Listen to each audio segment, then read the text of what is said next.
You are listening to World Awakened Talk Radio at www.worldawakened.com.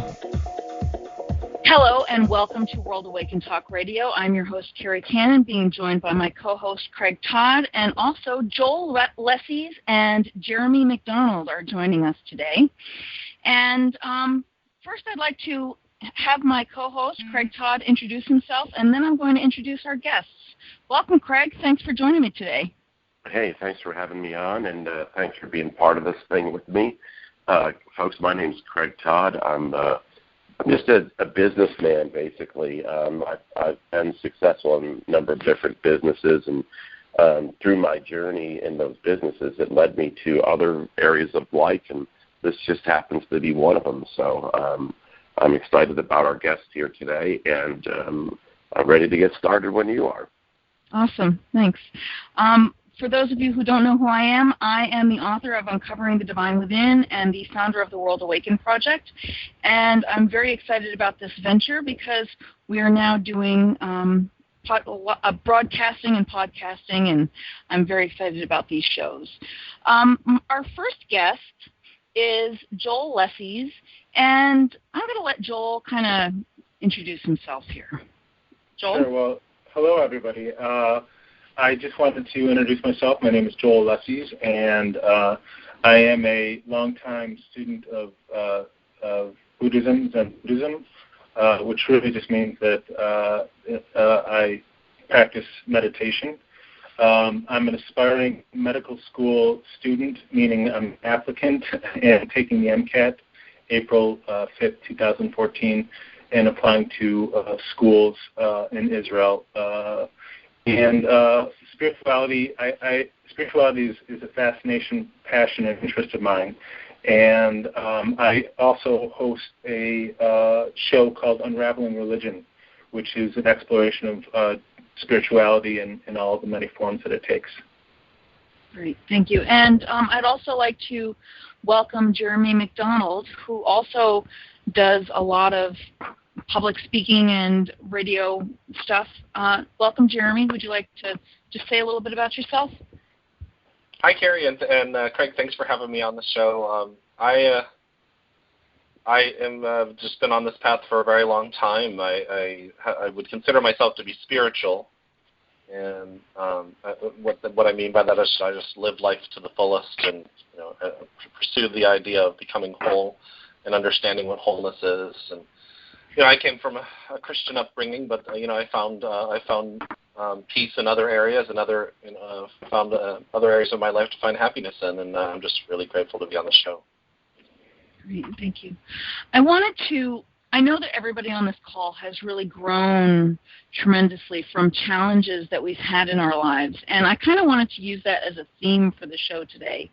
And I'm very much looking forward to that because with everybody on the call, actually, I have a pretty good connection, and I just have a feeling that it's going to be an awesome call. I'll just start it off with a little bit about my story. When I was growing up, I always believed that I was basically fat, ugly, and unworthy of being loved, and I realized as an adult that all of those thoughts and feelings that I had about myself drew experiences to myself that validated those thoughts. So it was kind of like a self-perpetuating cycle.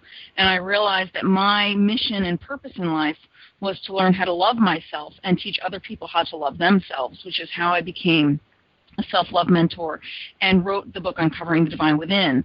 And I know that the people that are on this show with me today also have experienced very similar things. So I kind of like to walk down that path a little bit with everybody. I'm going to ask Jeremy first to sort of, would you have anything to add to that? How has your experience led you into this type of work that you're doing, Jeremy? Well, honestly, it comes along the same path of what you're talking about, is that in my life, I felt like I didn't measure up to anybody. I felt that I was too fat, even when I was a 31 waist, and at 6'5", we know that 31 waist at 6'5" is not fat, and I see that now. But I always felt like I didn't have enough education. I wasn't smart enough, that somebody else was better than me.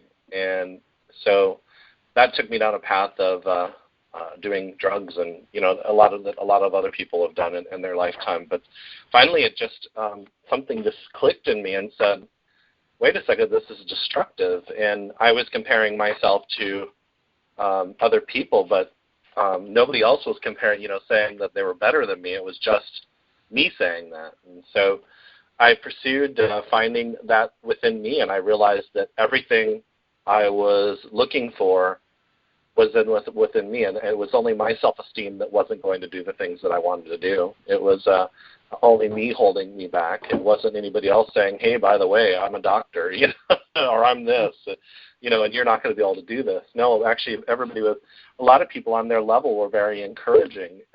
They might have had their own issues they were dealing with, but it was, and that's like that for everybody. We hold ourselves back on so many different levels. And so I just realized that,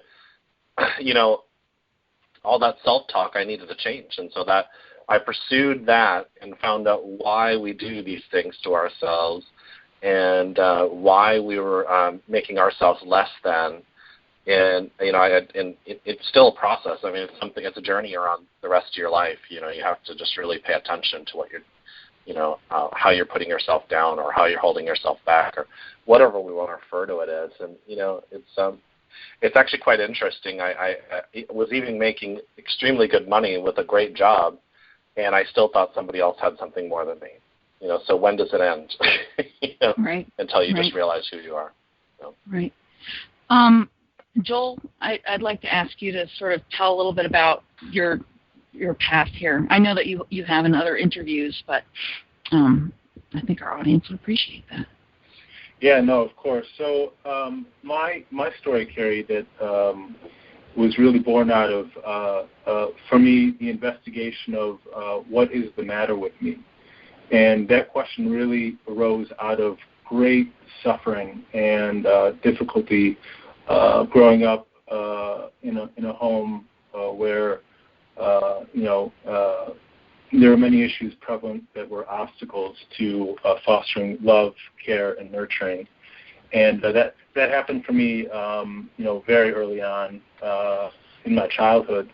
And really what happened is that I incorporated that belief system of that this is the way the world operates, that people in charge, parents can be, not always able to care for you. So, including like many different forms of abuse and just suffering. And because I incorporated that belief system through those experiences into my thinking patterns, I attracted later on during my early years as a teenager through high school great difficulties at the hands of associates.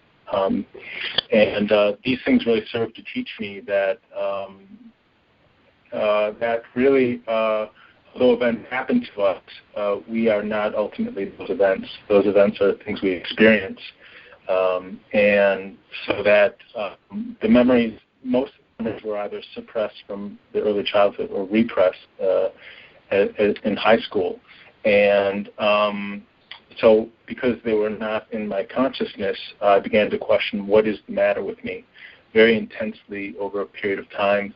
And after college, I went to Israel and went on a program. It's called Project Otzma, which translates as in Hebrew as strength. And during that time, I was reading a lot of different world religions, doing serious contemplation, introspection, meditation. And those world religions, the mystical teachings, and this inquiry of what is the matter with me culminated into an experience of kind of awakening. And really what I say awakening is just, it was the realization that my body is not the sum total of what I am, that I am also a spirit or a soul. And when that soul awakens, then you see the world no differently, but you see it in more fullness, I think. So. Thank you. And Craig, would you like to share a little bit about your how you got to where you are from where you were? That's a whole other show.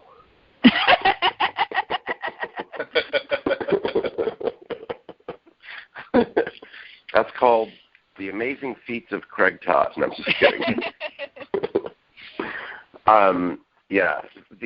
My journey actually started when I was a child as well, just as we all come into this life, we don't know what we're here for. And I really didn't know what my purpose was, and I wanted to find a purpose in life. And I just basically kind of stumbled upon my purpose. And how we grew up was we were farmers. We grew up in upstate New York, and my grandfather was an immigrant, and he came over to this country and started a farm and a family. And next thing you know, in the 60s, I was born. And I was a farmer's son, and our whole family were farmers. And we were poor, in the 60s and 70s. It was a very rough time growing up, and we had all these things going on financially, oil embargoes, presidents being impeached, and, soaring gas prices and all these things, and OPEC was created. And so, we didn't really understand all of those things. We were just, Joe Blow farmers. We were out there baling hay and milking cows. And I didn't want to do that anymore, and I didn't want to be poor. And I felt like that I deserved more in life, and that there was something else out there in life for me, and it wasn't located on the family farm. And so my big goal and my big dream in life was to become a successful businessman. And I saw that my grandfather was a businessman, but he chose the farm to be his business. And I didn't like it. It was way too much work, and farming is overrated, by the way. So I decided that I was going to become a person in the business world. And I wasn't a school-type person, although I did I did attend college for a short time and decided that wasn't for me either. And I decided to kind of go out on my own and become an entrepreneur. I couldn't find the information that I wanted in college, and it was kind of like a bucket that I was this empty bucket that I couldn't get full. And so college just didn't even add a drop to it. And I quickly got out of college and pursued a business career. And I became successful and became a millionaire in several different industries. And so my journey to get out of poorness and into not really riches, but I just wanted to have money and wanted to live a comfortable life. And so my journey was all along the journey, I encountered these things that you folks have encountered spiritually, and looked inside yourself and kind of Joel, what's wrong with me kind of concept, or Jeremy, and what can I do better? How can I do it better? All these things that you're talking about were questions that came across my mind, which led me to becoming involved with Carrie and her program and putting the show together. So that's my story. Can I just say something? Because that's really actually a cool, what you just talked about is really... Jeremy, can you hold that thought? Absolutely, absolutely. We're going to take a break, and we will be right back. You are listening to World Awakened Talk Radio at www.worldawakened.com.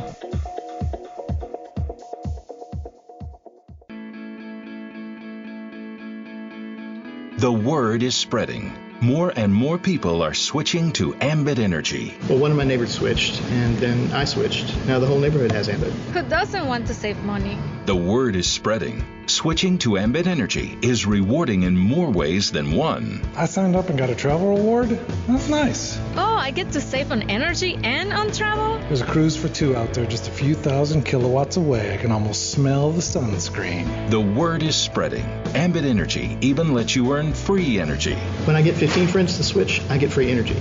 I have 15 friends. At least I think I do. Hey, I'd be telling people to switch to Ambit anyway. If you'd like to switch to Ambit Energy, listen to the following contact information closely. Then spread the word. Visit everythingisenergy.joinambit.com. That's everythingisenergy.joinambit.com.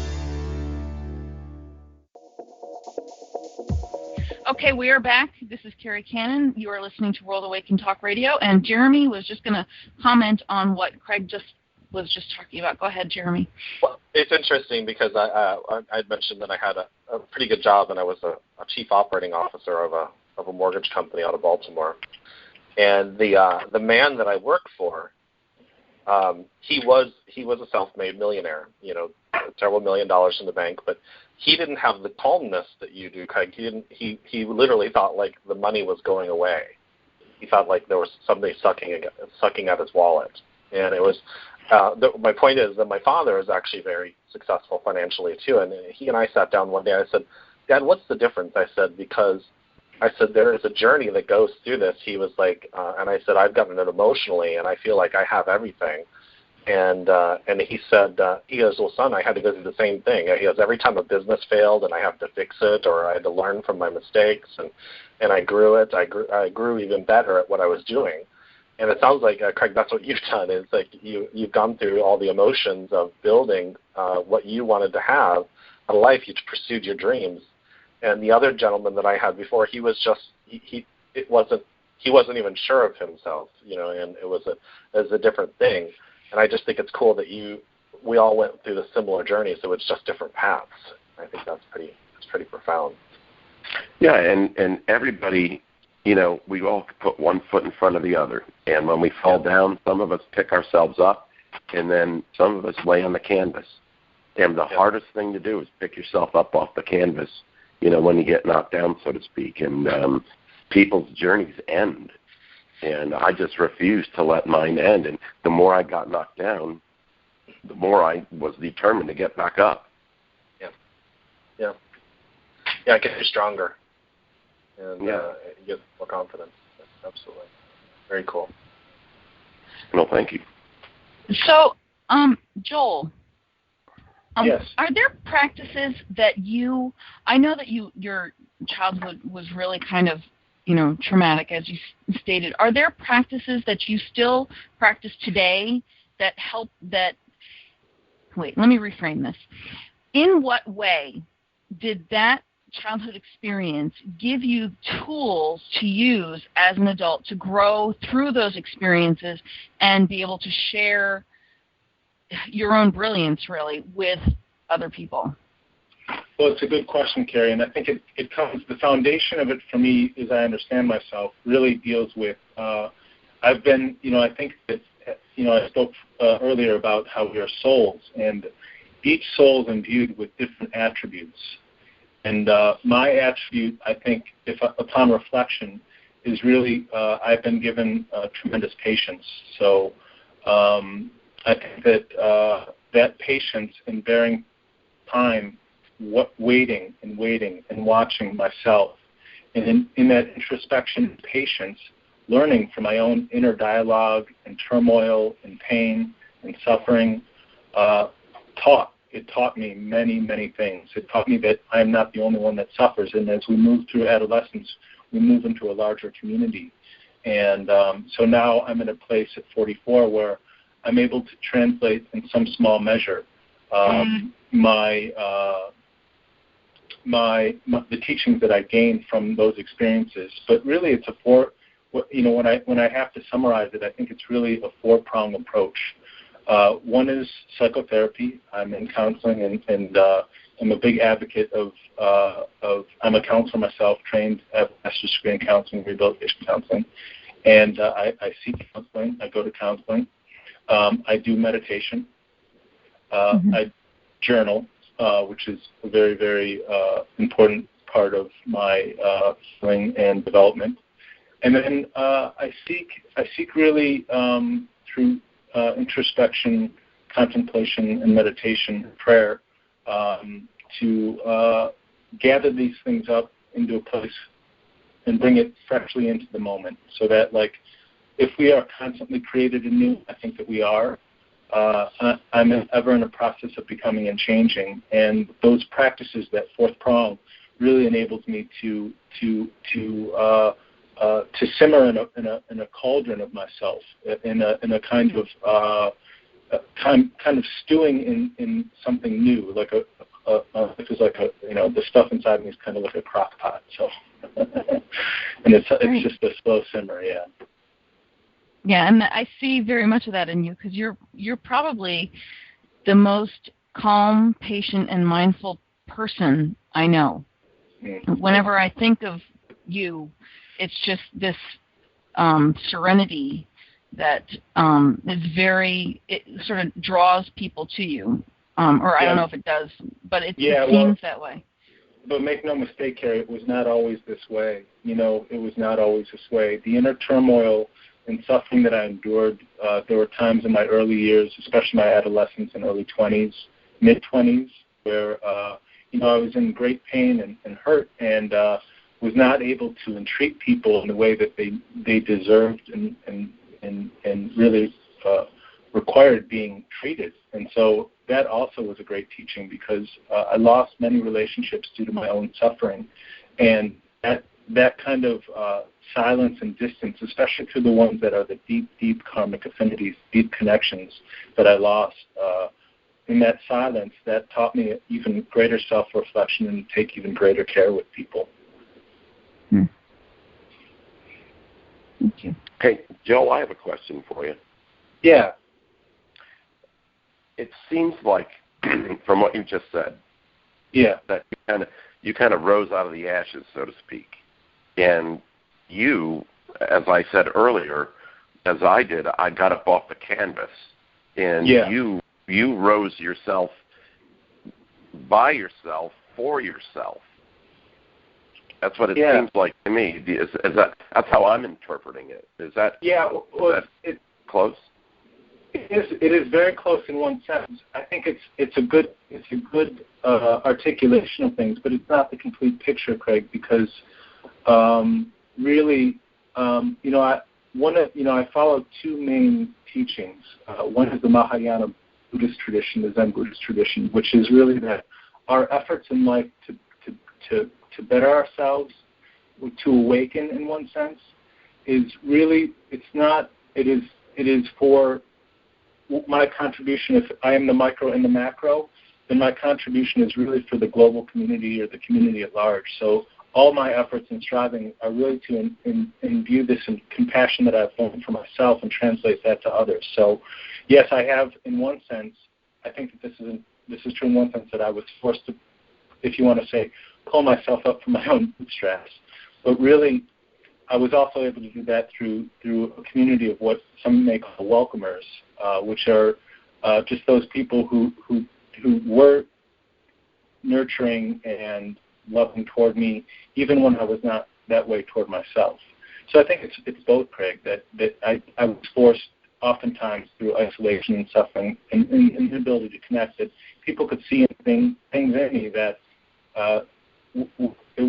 it treated me lovingly, and it began really the fostering of self-love.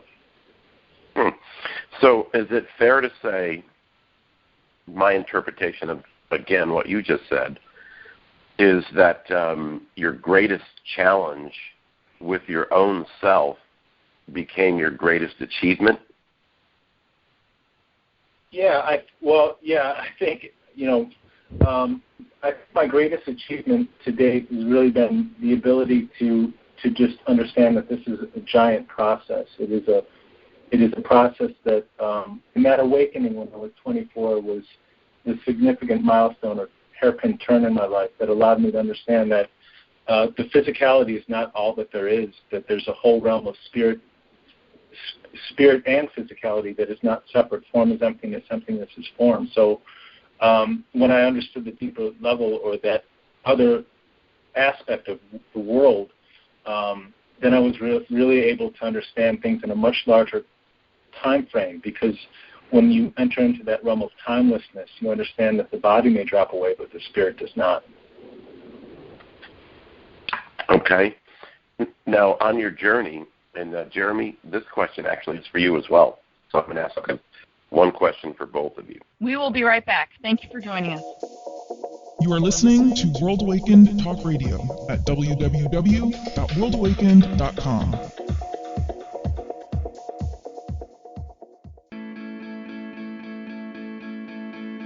The word is spreading. More and more people are becoming Ambit Energy consultants. I overheard a friend of mine talking about Ambit. Now I'm the one talking about it. Helping others save on energy?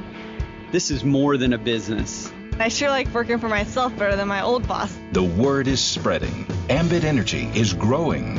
Ambit's moving into more and more deregulated markets all the time. I feel like I'm getting in on the ground floor, and that's a good thing. Opportunity is everywhere. The word is spreading. Anyone can be an Ambit consultant. I'm actually a dental surgeon, but when I picture my future with Ambit, it's a lot more promising. If you'd like to become an Ambit Energy independent consultant, listen to the following contact information closely. Then spread the word. Visit everythingisenergy.energy526.com. That's everythingisenergy.energy526.com. And we are back. You are listening to World Awakened Talk Radio. And go ahead, Craig. Joel, you were just explaining a tremendous amount and very, very deep and introspective thoughts in the process in your Buddhist, traditional training.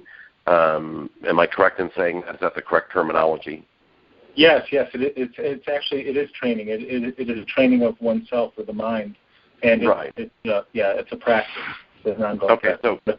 So through that practice, you were able to find yourself and put yourself on this path or this journey that was kind of reconstructing really you, so to speak, and that's how I understood what you said. Yeah, I think that's very accurate, yeah. So now you're on this journey, and this question is for both of you. How do you know, number one, that you're starting the journey? Is there some brilliant light bulb moment that goes off? And then number two, the second part of the question is, when you're on that journey, how do you know you're on the right path? And do you ever get derailed from your journey, and how do you get back on? So I guess it's three questions. So first question is there a light bulb moment where you go, wow, I'm going to go on this journey? Jeremy, did you want to answer, or did you want me to? Yeah, absolutely, because the answer to your first question is you're asking, when did I realize, was there an aha moment when I realized that I was on this journey, or I should go on this journey, if I'm understanding you correctly? Well, let me kind of reframe it a little bit. Were you already on the journey and not realizing it or understanding it, and then you had an aha moment and going, oh, I'm on this journey because of the training that you've received? It may have identified to you, hey, I was on this path before I learned this stuff. Mm-hmm. Yeah, absolutely. Because I would say that I've been on this journey my entire life from the moment I was born, and the reason why I say that is that all the things that happened to me up until the point to where I realized, and yes, the second part of that question is, yes, there was an aha moment to say, whoa, wait a second. And I have actually several aha moments. I just realized the other day, I'm like, wow. I was like, everything up to this moment led me to this point. And, all the training I've had and all the things that I've done, even, a lot of people, there's a lot of spiritual people out there that look at their corporate world, and they don't look at that as training. And that was definitely training. I got so much out of my my corporate jobs, and a lot of training towards what I do now. And so the moment I came out of my mother's body, I believe I was on a journey, because I've gained wisdom every step of the way through experience. And there was one of your questions is that do you ever get derailed, and how do you get back on? And the answer is absolutely yes, I get derailed. I have things that happen to me, and even though I'm a fairly balanced and calm person, I get out of balance. And in those moments, the practice is to take myself and sit myself down and say, wait a second, where are you? What's your thought process? And it's not even that long of a process. It's like a millisecond, and you make a choice. And it's kind of like, I'm not sure if you're familiar with Stephen Covey's work, where he talks about being proactive as opposed to being reactive. And so if I'm in a reactive mode, I'm very out of balance. I'm just in my emotions. I'm just in this experience of responding or reacting to whatever the stimulus is happening around me.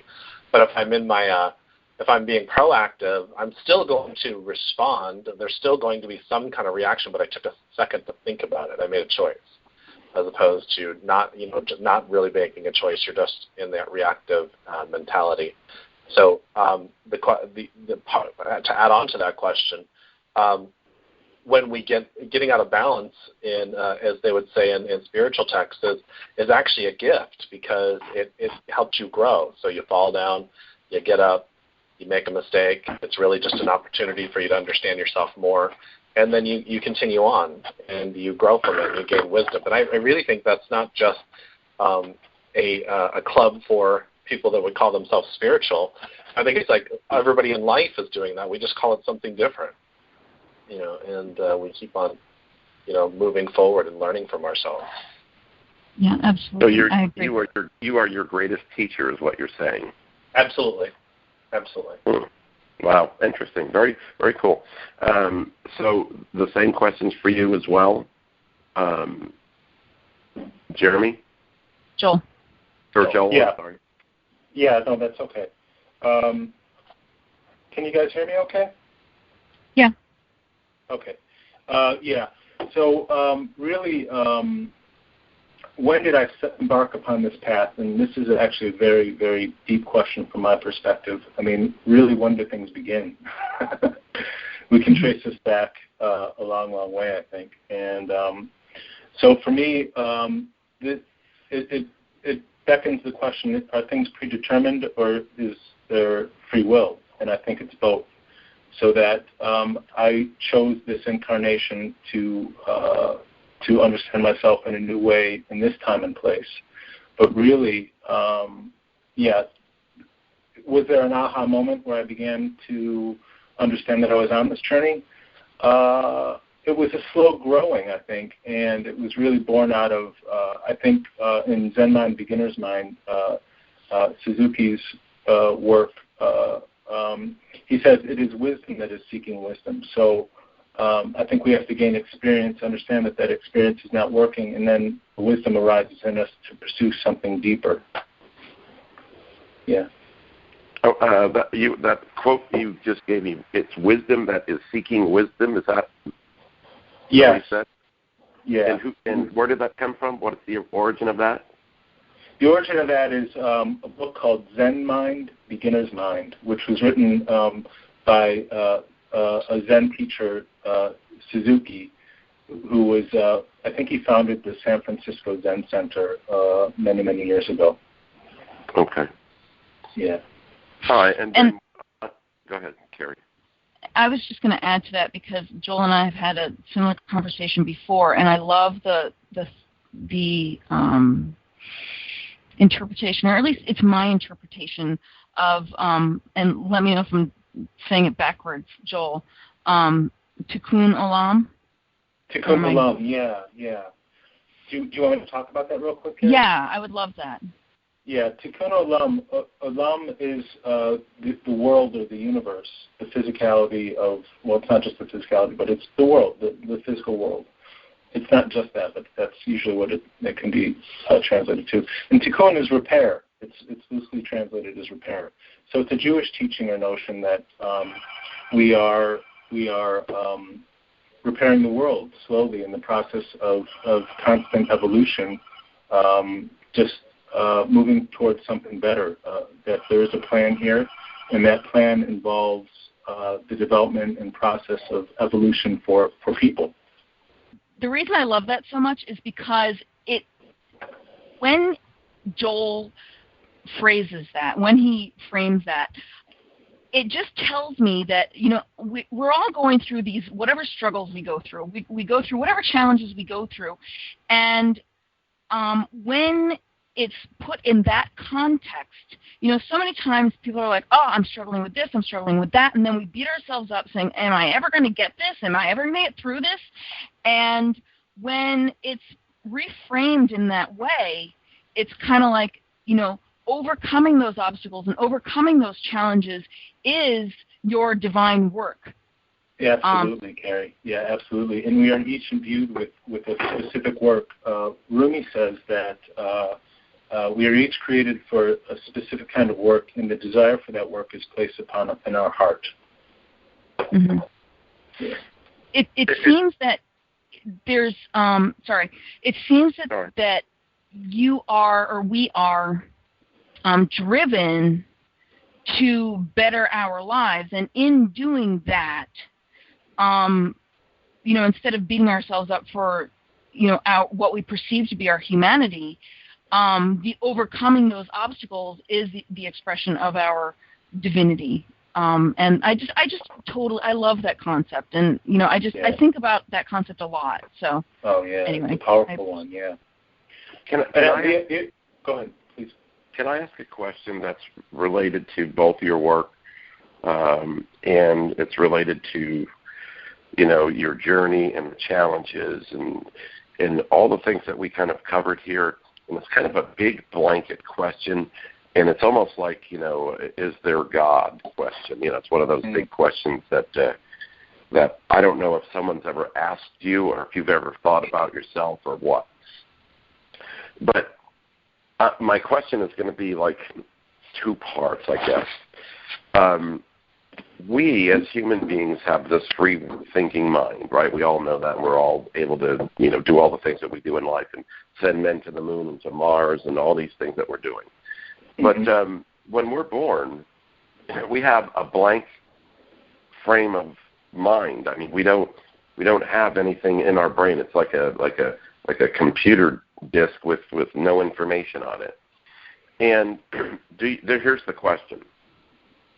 And I'm going to equate this to the other animals and other, bugs and things and organisms that are on this planet that don't have a free will thinking mind and can't make, send men to the moon and, and do math and algebra and, cook, Right. But they come into this world with an instinct.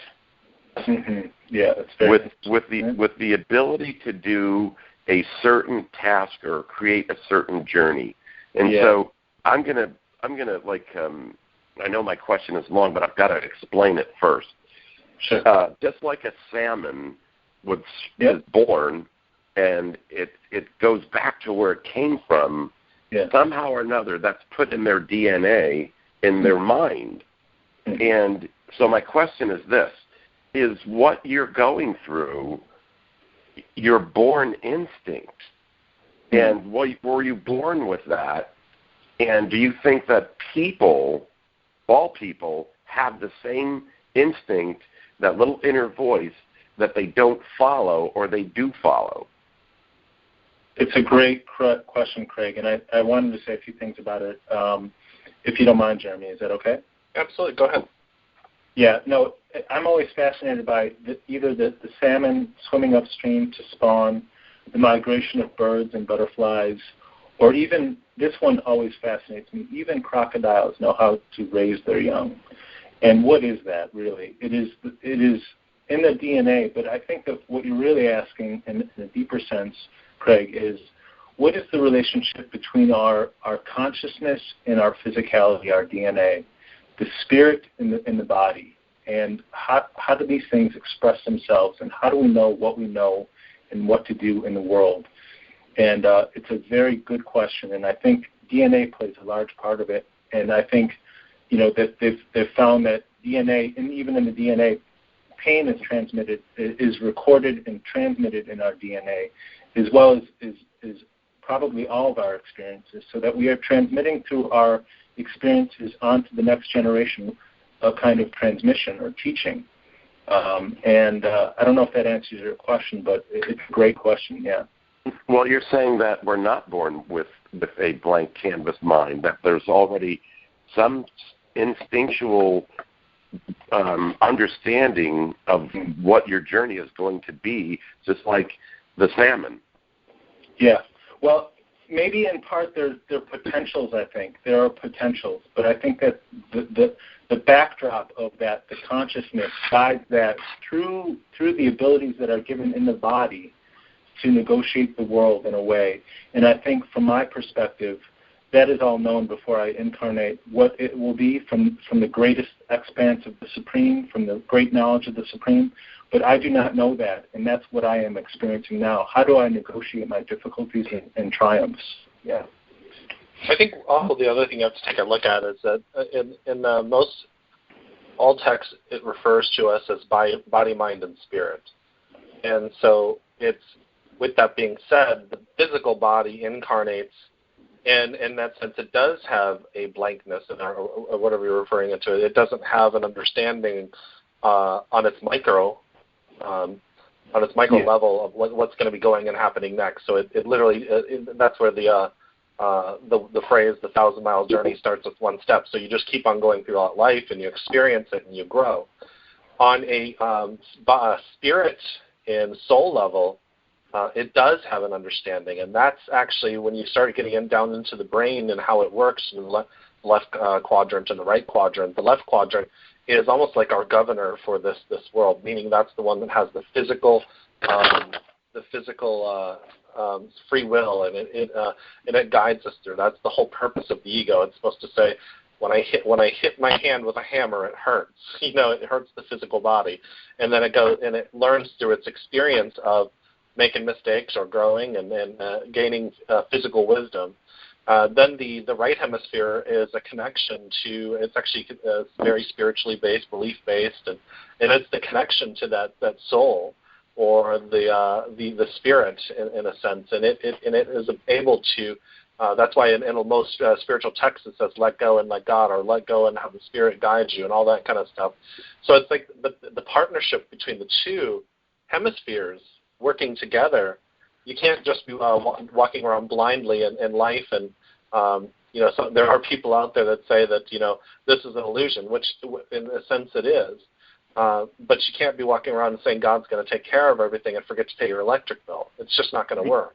And Craig, one of the things in your life, I mean, you had a drive to want to be to have a certain life, and you couldn't have just sat on your couch and said it was going to happen because God was going to take care of it. That doesn't work, because action had to happen. So that was your physical self, and also the drive from your spirit and soul saying, hey, push forward. If this is what you want, keep going forward. That was your free will choice, and you found that within your life. And so there's a balance in all things. And what happens a lot of times is that, there are people that have a really strong faith, but they forget this life. And then on the opposite end, there's people that pursue just physical, and then they forget the other part, and there's not a good balance between them, and they don't feel complete or authentic or whole.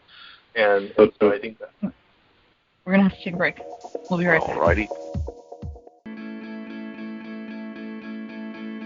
The word is spreading. More and more people are switching to Ambit Energy. Well, one of my neighbors switched, and then I switched. Now the whole neighborhood has Ambit. Who doesn't want to save money? The word is spreading. Switching to Ambit Energy is rewarding in more ways than one. I signed up and got a travel reward.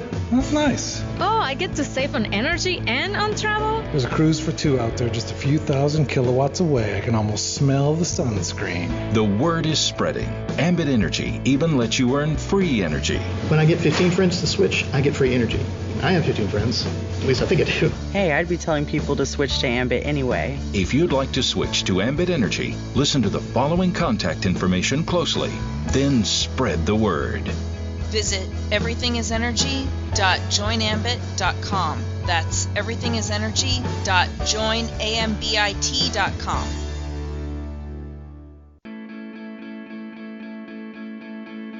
The word is spreading. More and more people are becoming Ambit Energy consultants. I overheard a friend of mine talking about Ambit. Now I'm the one talking about it. Helping others save on energy?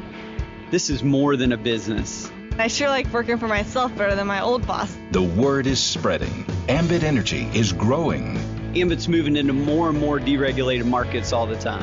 I feel like I'm getting in on the ground floor, and that's a good thing. Opportunity is everywhere. The word is spreading. Anyone can be an Ambit consultant. I'm actually a dental surgeon, but when I picture my future with Ambit, it's a lot more promising. If you'd like to become an Ambit Energy independent consultant, listen to the following contact information closely. Then spread the word. Visit everythingisenergy.energy526.com. That's everythingisenergy.energy526.com.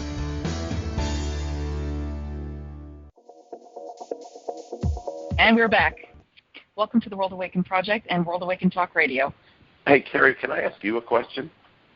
Yeah. In looking at and understanding, what you do in your work, how do you relate to Joel and to Jeremy in their work? Because some of it is the same, but they've got they're very specific in some areas that you're not. But how do you relate to them? Because they're kind of they know what you know, plus they know what they know. How do you relate to some of the things that they're saying? And are you in line with that just because that's the way you think? Or are you not in line with that because that's the way you don't think? I would say, I don't know. I mean, obviously you have your perception of, they have this specific thing and, whatever, but you know me better. So I think perhaps your impression of me might be slightly diluted because what I do is very specific. But I do. I'm not saying specific. I'm not saying not specific. I'm saying that all of you, I've read some of your stuff and I've looked at some of your bios. All of you have this Reiki background, correct? No. I don't know. Joel, I don't believe Joel has a Reiki background. I do. I'm the one that has it. Jeremy does. Okay, I'm sorry.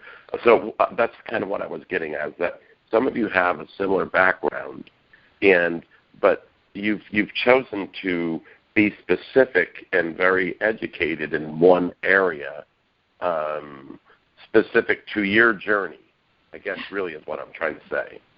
And do you want me to answer the question? Yeah. Okay. So the way I perceive things is my journey started off with my body image stuff. That's where my journey started. So that's, learning to love myself is, that's the thing that always pulls me back. That's the thing that always shows me, where I am in relation to where I want to be. But it goes deeper than that. It goes to, self-worth issues and things like that. I actually perceive that all four of our experiences are very parallel, if you want to call it that, because what each of us, I perceive, has done has been to take our perceived dysfunction without, without for lack of a better word, and to transmute that and understand that dysfunction or the thing that we perceived was wrong in our lives. We've turned that into a strength because, that's the thing that was causing us the most pain. And once you move through the pain, you have to move through that pain. You can't just avoid it. Then you see that pain was your greatest teacher. And so in that respect, I relate to both of them because my journey is one of moving through the pain to get to where I want to be. And it's that pain, from my perspective, that is the driving force, because we're always looking to, move away from pain and move towards pleasure. So it's almost, an instinctive mechanism that everybody has.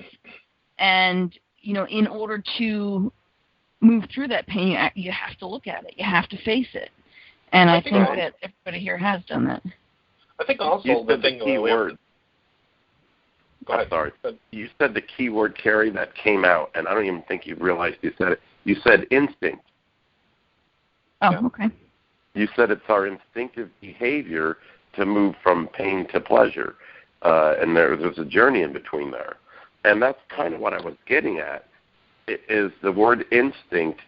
Was that your instinct, just like it was Joel's, just like it was Jeremy's, just like it's mine? It seems like that's the common thread between all of us, is that we have instinct. And that was my original question.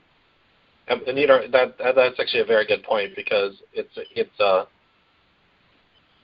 we go from these places, and I think we were talking about this at the beginning of the show, is that we all can put different pictures on it and different words on it, or whatever. We can call it Christian, Buddhist. We can call it a businessman finding his way through business. The reality is we start off young, and then we move forward. And I was just actually thinking about, because one part of what I do is help younger men and women.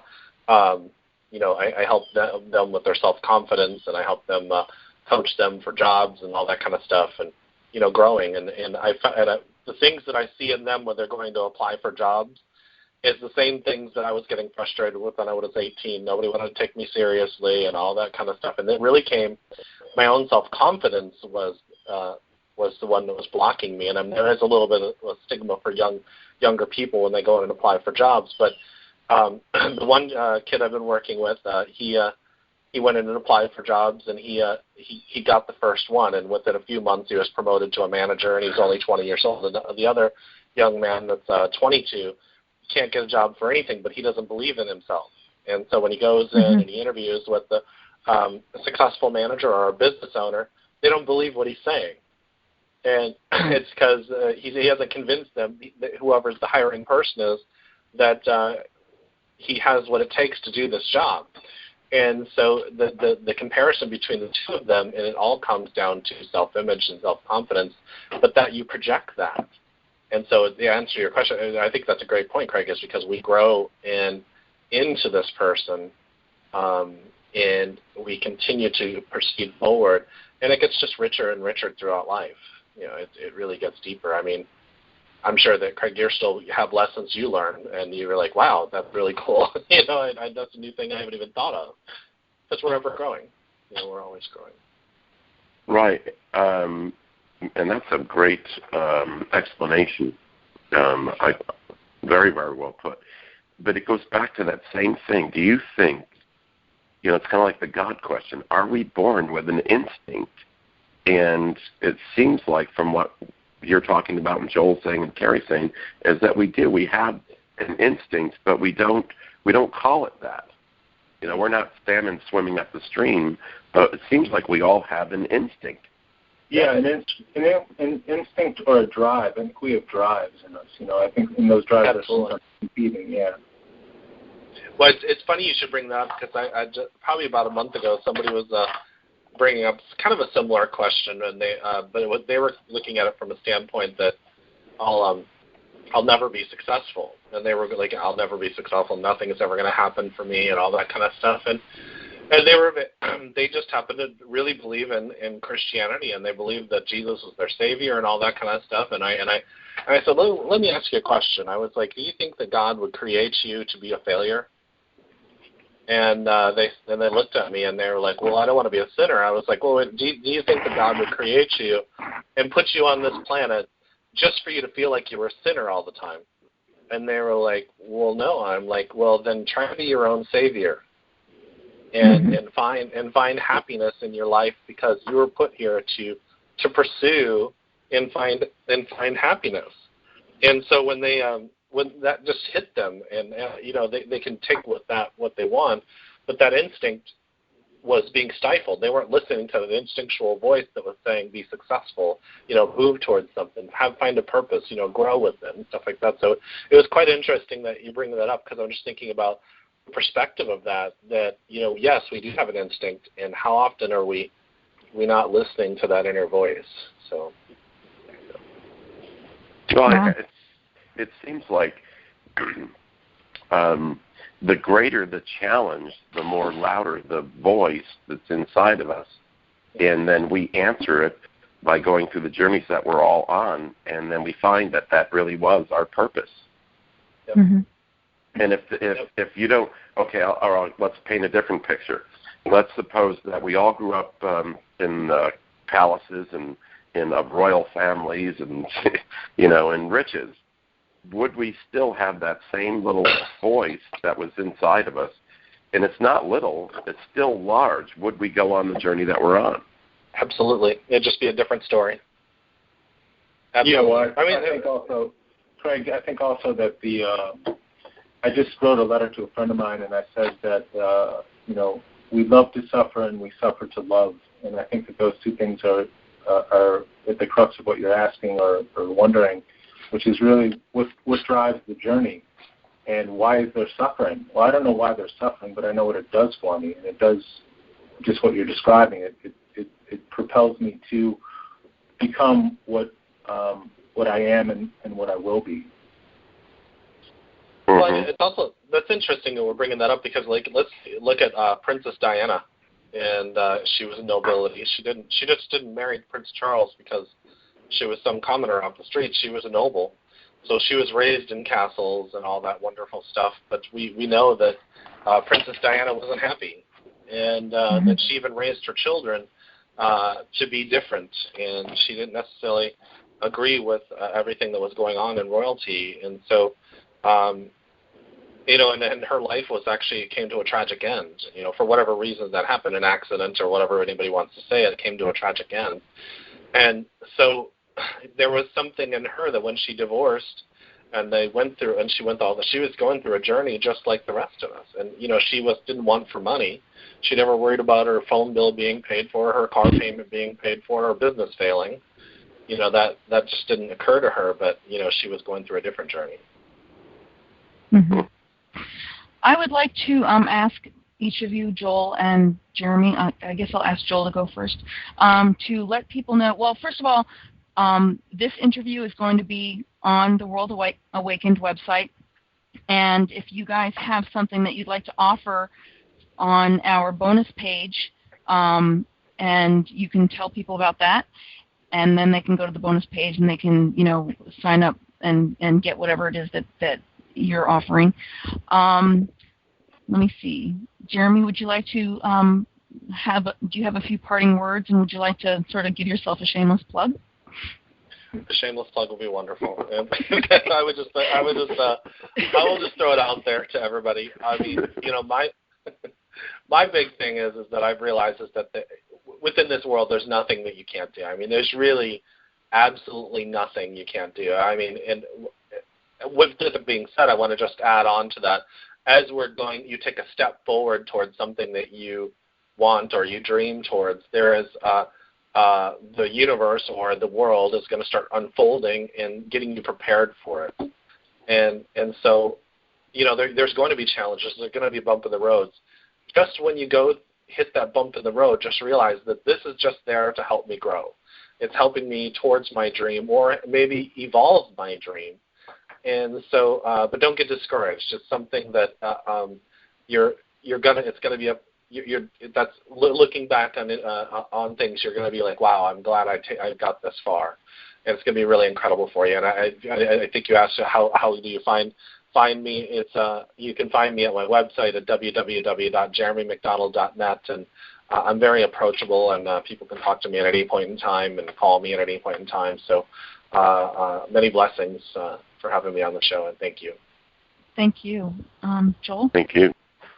Yeah, so I just, as far as things that I offer, I really don't offer too much other than I have a podcast entitled Unraveling Religion, which is about the root of spirituality. And that can be found on a collection of shows entitled Think Twice Radio. And that's a collection of shows, and my show specifically is Unraveling Religion. So if you Google Unraveling Religion, there's a collection of conversations that I've had about spirituality with Irish poets, Zen priests, Zen teachers, Christian mystics, Jewish mystics, Sufis, Hindus, atheists, ordinary people, just exploring spirituality. And then the other thing, Carrie and Craig and Jeremy, is that you know, in my process of healing, I've really found poetry to be a great way to introduce into the community myself and my story. And I just wanted to close with a poem that I had written, which is called Through the Day. And it just goes like this. This night, moment walking, home with moon, shining mind, this moment itself. Autumn bends, turning in, moonward toward home. It is and is not here, still moon, no mind, same moment, never ending. So that's really about it. Carrie, Craig, Jeremy, thank you so much for having me today. It was a pleasure. Thank you. Thank you, Joel. Thank you, Jeremy. Thank you and very thank you, much, Craig. all of you. Thank you all. And thank you, everybody, for listening. Take care. Thank you for joining us. You have been listening to World Awakened Talk Radio at www.worldawakened.com.